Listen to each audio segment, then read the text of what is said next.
अस्सलामुअलैकुम ENG 201। आज की इस वीडियो में हम लेक्चर नंबर 28 से जो है ना वो सॉल्व MCQs शेयर करने वाला हूँ, स्टार्ट करने वाले हैं। आज की हम 28, 29, 30, 31, 32 तक जो है ना वो 5 लेक्चर अपलोड होंगे। 23 से 27 तक ऑलरेडी अपलोड हो चुके हैं। आज की इस वीडियो में हम 28 लेक्चर से वो स्टार्ट करने वाले हैं। जितने भी मटेरियल है वो तमाम का तमाम आपके लेक्चर वाइज से ही पिक किया गया है। चलते हैं सबसे पहले MCQs। What is the main purpose of the progress report, यानी प्रोग्रेस रिपोर्ट का सबसे बड़ा फ़ायदा क्या होता है। तो इसका फ़ायदा ये होता है कि प्रोजेक्ट को मॉनिटर करना और जिम्मेदारियाँ यानी उसके जिम्मेदारियों का एहतसाब करना। ठीक है, उसके बाद नेक्स्ट हमारे पास है progress report manually discuss date, यानी इन रिपोर्ट्स में ज़्यादातर क्या बताया जाता है जो प्रोग्रेस रिपोर्ट होती है। तो इसमें जो है ना इसमें ये बताया जाता है कि पहले क्या हुआ, यानी पास्ट प्रोग्रेस होती है, cost, scheduling and future objective. उसके बाद कितना पैसा लगा और आगे क्या प्लान है, तमाम की तमाम चीज़ें जो है ना ये बताई जाती है। What are the two typical writing situations for progress report. Number 3 पे कि रिपोर्ट लिखने की दो कॉमन सूरत हाल क्या है। एक है प्रोजेक्ट और या फिर जो है दूसरा जो है ना वो ऑल ऑन ऑल प्रोजेक्ट है, यानी तमाम प्रोजेक्ट पर reports. What are the periodic progress report often called, यानी ऐसी रिपोर्ट जो टाइम टाइम पर सबमिट होती हैं उन्हें हम क्या कहते हैं, तो उनको हम पीरियोडिक रिपोर्ट्स कहते हैं। Who uses Lee's progress report, Lee की रिपोर्ट कौन कौन देखता है, तो ये उसका बॉस और यानी सिटी इंजीनियर, सुपरवाइजर और सिटी इंजीनियर देखते हैं। उसके बाद नंबर 6 पे है कि readers of the progress reports are mostly concern with देश, यानी रिपोर्ट पढ़ने वाले किस चीज़ में दिलचस्पी लेते हैं, तो ये फ्यूचर प्लानिंग के अंदर। Which is not a reason readers read progress report, यानी इनमें से कौन सा जो है ना वो रीज़न प्रोग्रेस रिपोर्ट पढ़ने का नहीं होता। तो ऑफिस को डेकोरेट करना ये नहीं होता। तो progress reports help readers plan for days, यानी ये रिपोर्ट किस चीज़ के लिए मदद करती है, तो ये मुस्तकबिल का प्लान, फ्यूचर प्लान के लिए। उसके बाद if a project is delay readers might dash, यानी अगर काम लेट हो जाए तो लोग क्या करते हैं, प्रोजेक्ट डिले हो जाए तो लोग क्या करते हैं, तो वो दूसरे कामों का शेड्यूल एडजस्ट करते हैं। ठीक है। If a project cost more than expected, अगर पैसा ज़्यादा लग जाए तो क्या होता है, यानी एक्सपेक्टेड से ज़्यादा पैसा लग जाए तो क्या होगा, उसमें ये होता है कि दूसरे डिपार्टमेंट का पैसा जो है ना वो कम हो जाता है इससे। यानी रोड के लिए एक्स्ट्रा पैसा लगा तो स्कूल रिपेयर का बजट जो है ना वो कट हो गया, ये एक एग्जांपल है। उसके बाद नंबर 11 पे कि what is often the first question readers ask in progress report, यानी रिपोर्ट देखते ही सबसे पहला सवाल क्या होता है, तो सबसे पहला सवाल ये होता है कि ये रिपोर्ट किस काम के लिए है। उसके बाद next, what is the key element of the super structure of the progress report, report का एक अहम हिस्सा क्या होता है। उसमें ये होता है कि इंट्रोडक्शन सबसे अहम हिस्सा, यानी शुरुआत में लिखा होता है काम क्या था। What does the introduction answer, introduction जो है ना वो हमें क्या बताता है, उसका आंसर क्या होता है, तो वो हमें ये बताता है कि ये काम क्या है और इसका मकसद जो है ना वो क्या है। उसके बाद नंबर 14 पे है कि facts and discussion section answer dash, यानी इन सेक्शंस में क्या बताया जाता है, फैक्ट्स एंड डिस्कशन, तो इस पर सब कुछ बताया जाता है, यानी काम, रिजल्ट, नेक्स्ट काम, तो ये सारी चीज़ें ऑल ऑफ दी अबव। उसके बाद कंक्लूजन्स प्रोवाइड, कंक्लूजन जो है ना वो क्या दिखाता है हमें, तो ये ओवरऑल प्रोग्रेस का खुलासा दिखाता है। ठीक है, summary. Recommendation is in a process report suggest days, यानी सजेशन किस चीज़ के लिए होती है, तो ये बेहतरी और प्रॉब्लम का हल, यानी नेक्स्ट टाइम डिले अवॉइड करने के लिए एक्स्ट्रा स्टाफ रखें। नंबर 17 पे in progress report unnecessary details should be dash, यानी फजूल तफसीलात का क्या करना चाहिए हमें, तो उन्हें हमें छोड़ देना चाहिए, अवॉइड कर देना चाहिए।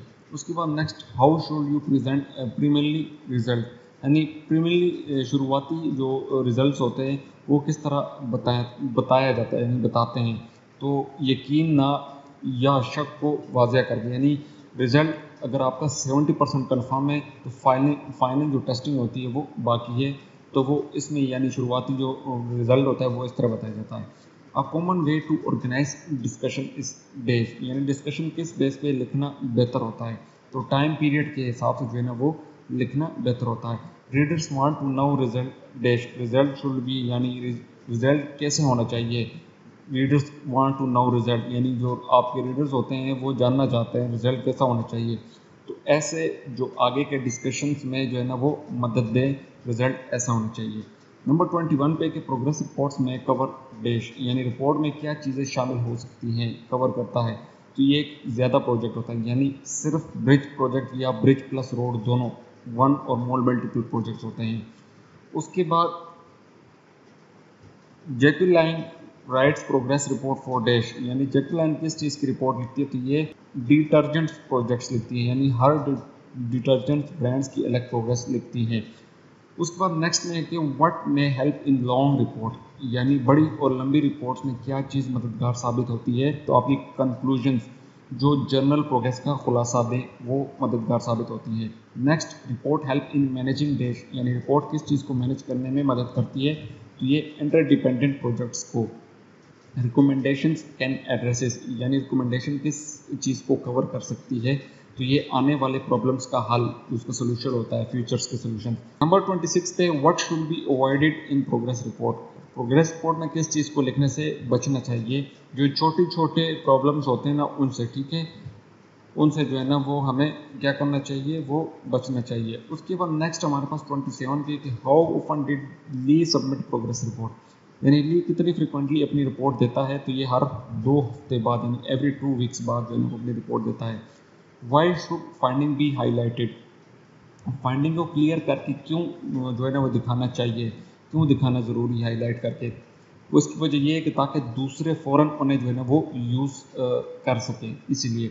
नंबर 29 पे है कि what is an approximate discussion structures for multiple task, अगर एक से ज़्यादा काम हो तो उन्हें किस बेस पर डिस्कस करना बेहतर है, तो उन्हें हर काम या प्रोजेक्ट के मुताबिक जो है, यानी मिसाल के तौर पर टास्क ए टास्क बी इस तरह से जो है ना हर काम।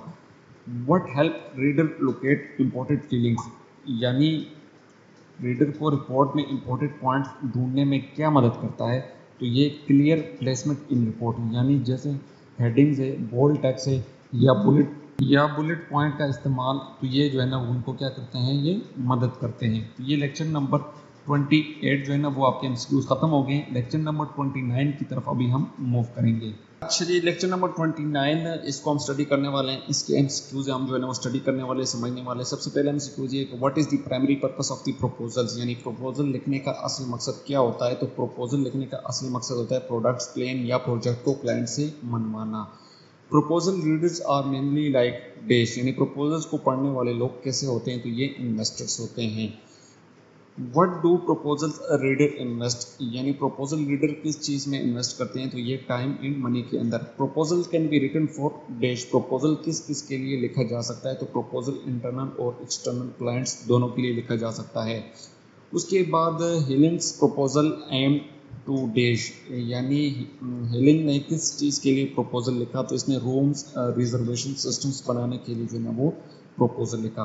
Proposal readers makes decisions dash, यानी प्रपोजल्स पढ़कर लोग एक कैसे डिसीजन लेते हैं, तो ये जो है ना वो बहुत सोच समझ कर लेते हैं उसकी डिसीजन, ठीक है। Proposal can very in dash, यानी प्रपोजल किस चीज़ में डिफरेंट हो सकते हैं, तो प्रपोजल लेंथ के अंदर, फॉर्मेट के अंदर और कंटेंट के अंदर डिफरेंस हो सकते हैं। अ की question in proposal is dash, proposal में सबसे इंपॉर्टेंट सवाल क्या होता है, तो प्रपोजल में सबसे इंपॉर्टेंट सवाल होता है कि प्रॉब्लम क्या है, मसला क्या है। Word follow the problem in a proposal, यानी मसले के बाद प्रपोजल में क्या लिखा जाता है, तो मसले के बाद प्रपोजल के अंदर सोल्यूशन लिखा जाता है। Proposal readers want to know about dash, यानी प्रपोजल पढ़ने वाले लोग किस चीज़ में इंटरेस्टेड होते हैं, तो ये कॉस्ट, यानी कितना पैसा लगाया गया है इसके अंदर। Capability in proposal refer to dash, next हमारे पास ये है कि प्रपोजल में कैपेबिलिटी का मतलब क्या होता है, तो इसका मतलब ये होता है कि क्या आप वाकई काम करके दिखा सकते हो या नहीं, यानी आपके अंदर एबिलिटी है या नहीं। नंबर 12 के अंदर है the super structure of proposal usually begins with dash, यानी प्रपोजल का स्टार्ट किस सेक्शन से होता है, तो ये इंट्रोडक्शन के सेक्शन से होता है। The introductions in a proposal announce dash, introductions में क्या बताया जाता है, तो इसमें ये बताया जाता है कि किस चीज़ का प्रपोजल है ये। नंबर 14 पे है कि the problem section must show dash, यानी प्रॉब्लम सेक्शन किस चीज़ को क्लियर करता है, तो ये रीडर के लिए रेलेवेंस, यानी ये मसला उनके लिए क्यों इम्पोर्टेंट है, इस चीज़ को क्लियर करता है। What do proposal ask reader to invest, यानी प्रपोजल रीडर्स के लिए क्या इन्वेस्ट करने को कहता है, तो ये रिसोर्सेज जैसे कि टाइम, पैसा, मैन पावर, ये जो है ना इन्वेस्ट करने को कहता है। नंबर 16 पे कि a product description in a proposal should be dash, यानी प्रोडक्ट डिस्क्रिप्शन जो है प्रोडक्ट के बारे में क्या बताता है, यानी क्या बताना चाहिए हमें, तो इसमें ये होता है कि कैसे ऑब्जेक्टिव जो है ना वो आपके कंप्लीट होंगे, ये चीज़ जो है ना वो बताते हैं।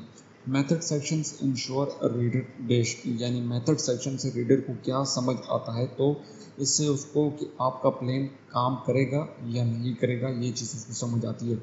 Resources section explain dash, resources इस सेक्शंस के अंदर क्या जो है ना वो एक्सप्लेन होता है, तो इसके अंदर फैसिलिटीज़ और इक्विपमेंट की डिटेल जो है ना वो एक्सप्लेन होती है। Schedule charts are use to dash, इसके शेड्यूल चार्ट का काम क्या होता है, तो ये प्रोजेक्ट का टाइम टेबल जो है ना वो दिखाता है। क्वालिफिकेशन सेक्शन हाईलाइट करता है किस चीज़ को, इस सेक्शन में क्या बताया जाता है, तो इसमें टीम का एक्सपीरियंस और स्किल जो है ना वो बताया जाता है। Management section is useful when size is dash, जब टीम में ज़्यादा लोग होते हैं तो उनको मैनेज करने के लिए एक सेक्शन ज़रूरी होता है। क्या? मोर देन 4 पीपल्स, इसका सेक्शन जो है ना वो ज़रूरी होता है। कॉस्ट सेक्शन एक्सप्लेन डैश, सवाल का मतलब ये है कि प्रपोजल में पैसे के बारे में किस सेक्शन में बताया जाता है, तो ये इसमें ये होता है कि how much project will cost, यानी अगर प्रपोजल में लिखा है कि वेबसाइट बनाने का खर्च जो है ना 50,000 रुपये होगा, तो ये कॉस्ट सेक्शन के अंदर जो है ना वो मेंशन होगा। नंबर 23 के अंदर कि what is often combined under a single heading in brief proposal, यानी छोटी प्रपोजल में कौन से हिस्से एक साथ लिखे जाते हैं, तो इंट्रोडक्शंस, प्रॉब्लम्स एंड ऑब्जेक्टिव के। हिलियंस प्रपोजल नीडेड अप्रूवल फॉर्म, यानी हिलियन के प्रपोजल को क्यों अप्रूव करता है, तो वो हर बॉस और एंड बॉस करता है, ठीक है, इसलिए अप्रूव करता है। In proposal persuasive point dash, number 25 के अंदर के प्रपोजल में वो बताएं जो रीडर को राज़ी करती हैं, वो किस लिए होती हैं, तो ये स्ट्रेंथ और ईच सेक्शन, यानी अगर आप ये लिखें कि ये आइडिया काम जो है ना कम टाइम में ज़्यादा फ़ायदा देगा, तो ये एक परसुएसिव पॉइंट हो जो प्रपोजल को स्ट्रॉन्ग बनाता है इसमें। नंबर 26 के अंदर है कि when reader define the problem, यानी रीडर कब प्रॉब्लम को यानी जब रीडर को प्रॉब्लम पहले से मालूम होती है तो वो क्या होता है, तो वो लेस रिसर्च इन नीडेड होता है। What do large proposal sometime contents, यानी बड़ी प्रपोजल में क्या होता है, 100 ऑफ पेजेस होते हैं उसके अंदर। What formal can proposal take, इसका नेक्स्ट में हमारे पास ये होता है कि प्रपोजल किन फॉर्मेट में हो सकता है, तो ये आपके पास लेटर के फॉर्मेट में भी, मेमो में भी और बुक के अंदर भी। Who review TV procedure proposal in example 2, यानी दूसरे एग्जाम्पल में टीवी वालों का प्रपोजल जो है ना वो किसने चेक किया था, तो ये एक्सपर्ट एंड गवर्नमेंट के स्टाफ ने, यानी जब किसी शो का कंटेंट सेंसिटिव हो तो एक्सपर्ट और गवर्नमेंट ऑफिशियली उसे अप्रूव करते हैं। Who are management plan important in large teams, यानी बड़ी टीम्स में मैनेजमेंट प्लान क्यों ज़रूरी होता है, टू कोऑर्डिनेट वर्क, यानी अगर 10 लोग मिलकर काम कर रहे हो तो किसका क्या काम है, ये मैनेजमेंट प्लान में लिखा होता है। नंबर 11 के अंदर है कि proposal length depend on dash, proposal लंबी या छोटी किस चीज़ पर डिपेंड करता है उसकी लेंथ, तो रीडर्स नीड्स एंड क्वेश्चंस के ऊपर, यानी अगर क्लाइंट सिर्फ ओवरव्यू मांगता है तो शॉर्ट प्रपोजल चलेगी, लेकिन अगर डिटेल मांगता है तो लॉन्ग प्रपोजल लिखनी होगी। Reader examine solutions to check dash, यानी रीडर सॉल्यूशन किस लिए चेक करते हैं, वो इसलिए चेक करते हैं कि अगर आप कहें कि सॉफ्टवेयर 1 मंथ में तैयार होगा तो क्लाइंट चेक करेगा कि आपकी स्ट्रेटेजी रियलिस्टिक है या नहीं, इस वजह से। Proposal are often evaluated by dash, यानी प्रपोजल को कौन जज करता है, तो ये डिफरेंट एक्सपर्ट इसको जज करते हैं। उसके बाद who approve proposal in example 2 before submissions, यानी दूसरे एग्जांपल में फाइनल अप्रूवल किसका होता है, तो ये स्टेशन एडमिनिस्ट्रेटर्स का होता है, यानी मिसाल के तौर पर अगर टीवी का प्रपोजल स्टेशन के एडमिनिस्ट्रेटर अप्रूव करता है तो उसे ब्रॉडकास्ट करने से पहले करेगा। What is the often the shortest part of the proposal, यानी प्रपोजल का सबसे छोटा हिस्सा कौन सा होता है, तो ये आपका इंट्रोडक्शन पार्ट जो है ना वो इसका सबसे छोटा हिस्सा होता है। तो ये आपके लेक्चर नंबर 29 के एमसीक्यूज जो है ना वो एंड हो चुके हैं। हम लेक्चर नंबर 30 को स्टडी करने वाले हैं, इसके एमसीक्यूज जो है वो देखते हैं। लेक्चर काफ़ी बोरिंग है लेकिन फिर भी ये एक पार्ट का हिस्सा है, तो इसलिए लेक्चर नंबर 30 को कवर करने वाले हैं। सबसे पहला एमसीक्यूज ये है कि what do instructions at work vary in, यानी काम के इंस्ट्रक्शन जो होते हैं हदायत लंबी या मुश्किल क्यों होती है, तो उसकी वजह यह है कि लेंथ एंड कम्प्लेक्सिटी की वजह से। नंबर 2 पे कि which one of this is the example of a very short instructions, बहुत छोटी और सीधी इंस्ट्रक्शन जो है ना वो कौन सी उनमें से, तो ये स्टिकर प्लेसमेंट और लाइसेंस प्लेट, यानी स्टिकर को प्लेट के ऊपर जो है ना वो सेंटर में लगाएं। Which company produce very long and complex instruction. तो ये रोल्स रॉयस की कंपनी जो है ना वो प्रोड्यूस करती है लॉन्ग और कम्प्लेक्स इंस्ट्रक्शंस को। Instructions at work serve to dash, यानी इंस्ट्रक्शंस का काम क्या होता है, तो इसका काम ये होता है कि shape reader attitude and guide action, यानी मशीन चलाने से पहले सेफ्टी ग्लव्स लाजमी पहने, ये चीज़ें उसको इंस्ट्रक्शंस देती हैं। उसके बाद हमारे पास है कि good visual design is essential for dash, यानी किस चीज़ के लिए जो है ना विजुअल डिज़ाइन जो है वो ज़रूरी होती है, तो इंस्ट्रक्शंस के लिए। What is often indispensable for instructions, यानी इंस्ट्रक्शंस के लिए क्या बहुत ज़रूरी होता है, तो ये टेस्टिंग का मोड जो होता है वो बहुत ज़रूरी होता है। Why do many people dislike using instructions, instruction के लिए जो है ना वो बहुत सारे लोग इंस्ट्रक्शंस को क्यों फॉलो नहीं करते, तो उसकी वजह ये कि वो ये समझते हैं कि मैं खुद समझ लूँगा, मुझे गाइड करने की ज़रूरत नहीं है। One reason to persuade reader to use instruction is dash, यानी लोगों को इंस्ट्रक्शन फॉलो करने के लिए क्यों मनाना चाहिए, तो ये जो है ना वो इसलिए ज़रूरी है कि जो मिसाल के तौर पर इलेक्ट्रिसिटी रिपेयर करते वक्त इंस्ट्रक्शन ना फॉलो करना, तो ये ख़तरनाक हो सकता है, तो इसलिए यही सेम सिचुएशन है, इनको जो है ना वो इंस्ट्रक्शन फॉलो करवाना बहुत ज़रूरी होता है, कोई भी हादसा हो सकता है। Good instructions can improve dash, अच्छी इंस्ट्रक्शन किस चीज़ को बेहतर बना सकती है, तो कंपनी इमेज को। Page design in instructions help reader dash, यानी पेज डिज़ाइन का क्या फ़ायदा होता है, तो ये करता है कि find the next step easily, जो अगला कदम होगा वो आसानी से पता चल जाता है।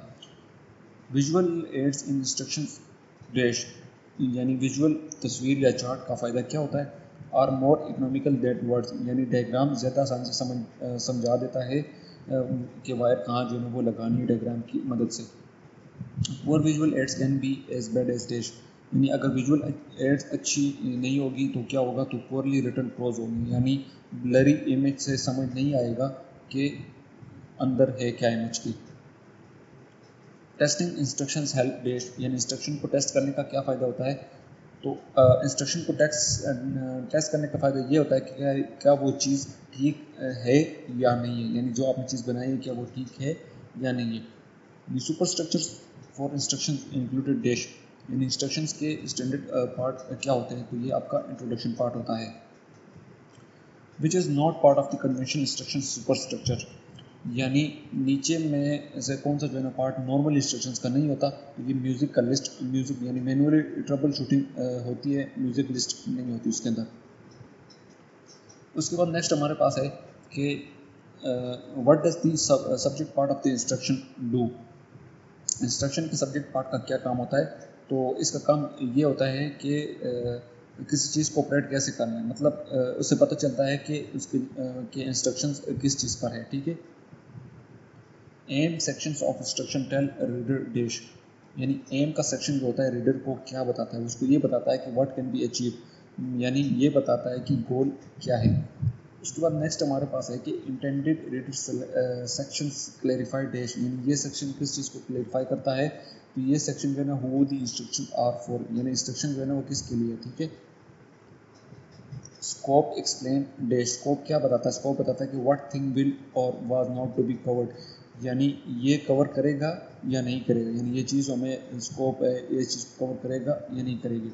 Organisations of instruction tell dash, यानी इंस्ट्रक्शन किस तरह जो है ना वो अरेंज है, ये कौन सा पार्ट बताता है, तो ये हाउ द इंफॉर्मेशन स्ट्रक्चर, यानी step by step process with visual, इस ऑर्गेनाइजेशंस का एक एग्जांपल है।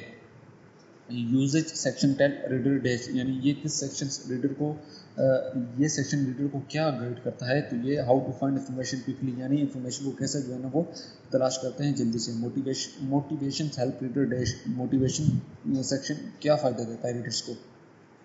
अंडरस्टैंड वाई इंस्ट्रक्शन मैटर, मिसाल के तौर पर यानी रीडर को समझाओ ये ज़रूरी क्यों है, यानी वो जो चीज़ दे रहे हैं वो ज़रूरी क्यों है।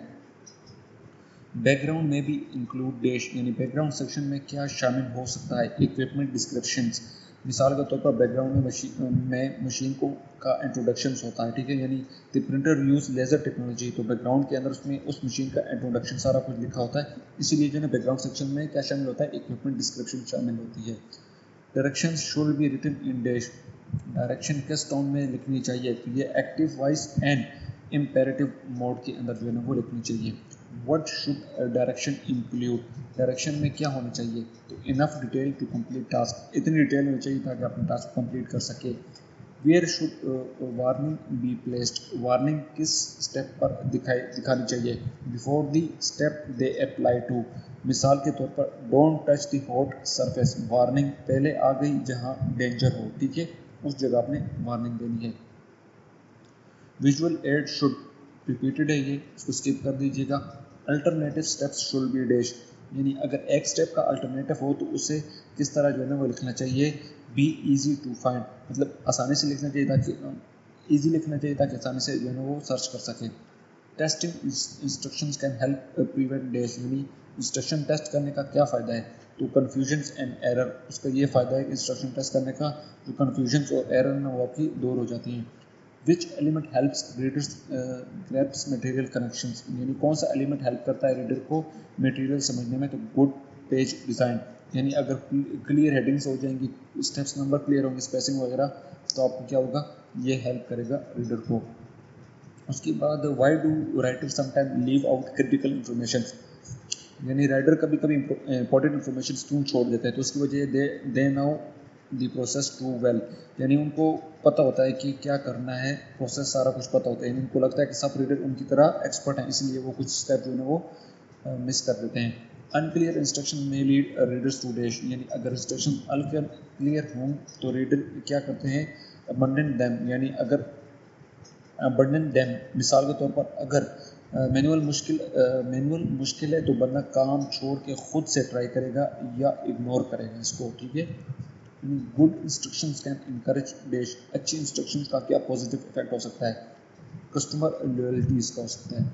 What is a common features in long instructions, लंबी इंस्ट्रक्शंस में अक्सर क्या होता है, तो टेबल ऑफ कंटेंट होता है, उसके अंदर आसानी से जो है ना वो आपको पता लग जाता है, यानी अगर आपने किस सेक्शन में जाना है क्लिक करेंगे तो आप वहाँ पर जो है ना वो पहुँच जाएंगे। तो ये आपका लेक्चर नंबर 30 जो है ना वो एंड हो चुका है। नेक्स्ट लेक्चर नंबर 31 को हम स्टडी करने वाले हैं।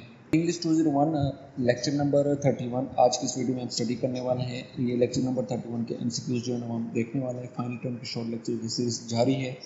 पहला एमसीक्यूज ये कि visual aids presented information dash, present information dash, यानी विजुअल एड इंफॉर्मेशन किस तरह जो है ना वो दिखाते हैं, तो आपके पास विजुअली दिखाते हैं। मिसाल के तौर पर एक चार्ट या इमेज जो डेटा शो करता है वो विजुअल फॉर्म में होता है।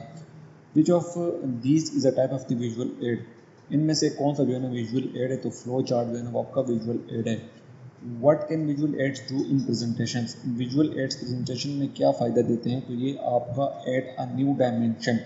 मिसाल के तौर पर सिर्फ बोलने की बजाय अगर आप ग्राफ भी हो तो मैसेज और भी जो है ना वो क्लियर हो जाता है।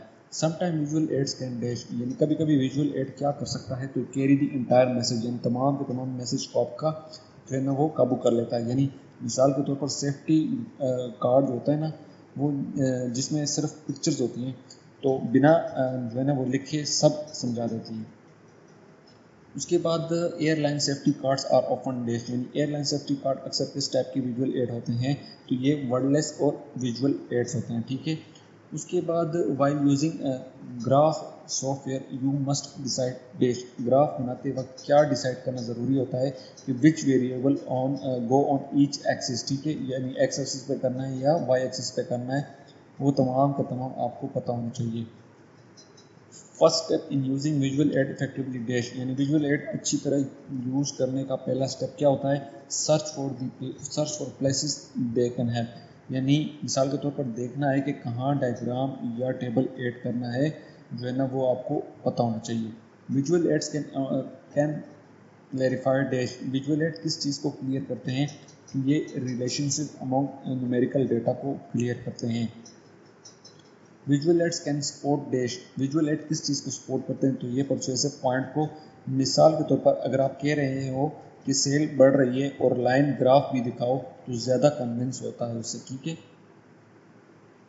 विच format is easiest for showing factors like time versus temperature, यानी टाइम और टेम्परेचर जैसे फैक्टर दिखाने के लिए बेस्ट फॉर्मेट कौन सा है, तो ये टेबल है। Different visual aids suit dash, हर विजुअल एड किस चीज़ के लिए जो है ना वो सूट करता है, तो डिफरेंट रीडिंग टास्क के लिए करता है। What should you consider along with reader task, reader के टास्क के साथ और क्या देखना चाहिए यानी दिखाना चाहिए, तो रीडर्स एटीट्यूड, यानी अगर रीडर फॉर्मल डॉक्यूमेंट्स प्रेफर करता है तो कलरफुल चार्ट जो है ना वो वाइड कर दो। उसके बाद which is more dramatic for showing revenue decline, यानी रेवेन्यू कम होने का ज़्यादा इम्पैक्टफुल तरीका क्या है, तो ये आपके पास लाइन ग्राफ है। You should avoid assuming readers, आपको ये अज्यूम नहीं करना चाहिए कि रीडर क्या, मिसाल के तौर पर now how to read specialise figure, यानी हर रीडर ग्राफ का एक्सपर्ट नहीं होता, इसीलिए प्रॉपर लेबल्स भी ज़रूरी होती है उसके अंदर। What should you avoid in visual aids, visual aids में किस चीज़ से बचना चाहिए, तो क्रैमिंग टू मच इन्फॉर्मेशन, ठीक है, यानी एक चार्ट में इतना ज़्यादा डेटा ना बढ़ाओ कि कुछ समझ ही ना आए। Labels help reader dash, labels reader को किस चीज़ में हेल्प करती है, व्हाट दे आर सीइंग, यानी वो क्या देख रहे हैं। अगर एक्सेस पर सेल्स हैं रुपीज़ में लिखा है तो रीडर को पता होता है कि क्या दिखाया जा रहा है, ठीक है, लेबल से ये पता लगता है, यानी किस कैटेगरीज के अंदर कौन सी चीज़ है। Title should be dash, visual aid का टाइटल कैसा होना चाहिए, ब्रीफ येट इंफॉर्मेशन, यानी मंथली रेवेन्यू डिक्लाइन जून जनवरी या जून, शॉर्ट और क्लियर होना चाहिए। Figures are usually numbered using dash, यानी विजुअल फिगर्स को आमतौर पर किस तरह जो है नंबर दिया जाता है, तो अरेबिक नंबर दिए जाते हैं 1 2 3 4 5 6 7 8 9।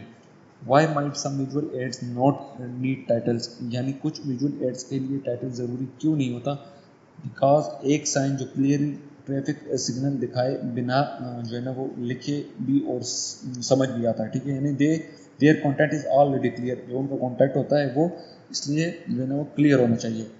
तो should integrates visual aids with dash, यानी विजुअल एड को किसके साथ जो है ना इंटीग्रेट करना चाहिए, तो ये प्रोस के साथ, यानी टेक्स्ट के साथ इमेज या ग्राफ को रेलिवेंट जगह पर जो है ना वो दिखाना चाहिए। What should you do when introducing a visual aid, जब विजुअल एड दिखाने लगे तो क्या करना चाहिए, place introduce exactly where readers need it, यानी जैसे ही आप सी फिगर 2 लिखें तो उसको नीचे जो है ना वो फिगर हो, यानी वो चीज़ नीचे मौजूद हो। If a figure is an appendix you should dash, अगर आपके पास जो है ना विजुअल फिगर अपेंडिक्स में हो तो क्या ज़रूरी है, तो आप प्रोवाइड इट्स पेज नंबर, यानी सी फिगर 3 तो आप उसका रेफरेंस दे दें पेज, यानी पेज 22 पर यह फिगर मौजूद है, अपेंडिक्स दे दें, ठीक है, रीडर को जो है ना वो गाइड मिल जाएगा कि ये इमेज वहाँ पर है। तो ये आपका लेक्चर नंबर 31 जो है ना वो एंड हो चुका है। लेक्चर नंबर 32 की तरफ हम मूव करेंगे। PNG 201 lecture number 32। आज की इस वीडियो में हम लेक्चर नंबर 32 को स्टडी करने वाले, इसके MCQ short term final term के शॉर्ट लेक्चर के MCQs है लेक्चर वाइज। लेक्चर नंबर 32 सबसे पहला MCQ है कि visual aids, which visual add is the most versatile and widely used, यानी कौन सा विजुअल एड सबसे ज़्यादा यूज़ होता है और हर जगह फिट होता है, तो ये आपके पास टेबल है। Table are excellent for presenting dash, table किस चीज़ को बेहतरीन तरीके से दिखाता है, तो ये डिटेल फैक्ट कंसाइसली, यानी स्टूडेंट मार्क लिस्ट या इलेक्ट्रिसिटी बिल टेबल, तो ये डिटेल्स के अंदर फैक्ट जो है ना वो क्लियरली दिखाता है। What help in reading across rows in crowded table, जब टेबल में बहुत सारे रोज हों तो उन्हें पढ़ने में क्या मदद करता है, तो ब्लैंक रोज और हॉरिजॉन्टल लाइंस, यानी हर रो के बीच लाइन या गैप हो तो आसानी होती है समझने में। Bar graph represent numerical quantities using dash, यानी बार ग्राफ नंबर किस चीज़ से शो करते हैं, तो ये रेक्टेंगल्स कॉल्ड बार से, यानी सेल बार ग्राफ में हर बार किसी मंथ की सेल को जो है ना वो शो करता है। बार ग्राफ हेल्प डैश, यानी बार ग्राफ का क्या फ़ायदा होता है, तो ये compare quantities at a glance, ये कंपेयर करते हैं, यानी एक नज़र में समझ आ जाता है कि कौन सा मंथ जो है ना वो बेस्ट था, कंपेयर करता है चीज़ को। Common mistake in bar graph dash, यानी बार ग्राफ बनाते वक्त आम गलतियाँ क्या होती है, तो ओमिटिंग दी जीरो पॉइंट, यानी अगर ग्राफ जीरो से ना शुरू हो तो डेटा जो है ना वो मिसलीडिंग लग सकता है। To show a break in quantity scale base, जब वैल्यू में गैप हो तो उसे कैसे शो करते हैं, use hash mark, hash mark का यूज़ करते हैं, यानी अगर ग्राफ 0 to 10 के बाद सीधा 50 हो तो बीच में जो है ना वो हैश मार्क लगाते हैं। उसके बाद pictograph replace bar with dash, यानी पिक्टोग्राफ बार की बजाय क्या यूज़ करते हैं, तो ड्राइंग यूज़ करते हैं, यानी हर 10 स्टूडेंट को रिप्रेजेंट करने के लिए एक छोटी इमेज जो है ना वो यूज़ की जाती है। Main advantages of pictograph is dash, यानी पिक्टोग्राफ को का सबसे बड़ा फ़ायदा क्या होता है यूज़ करने का, तो make data visually interesting and memorable, यानी जब डेटा इमेज से शो हो तो याद रखना आसान होता है इससे।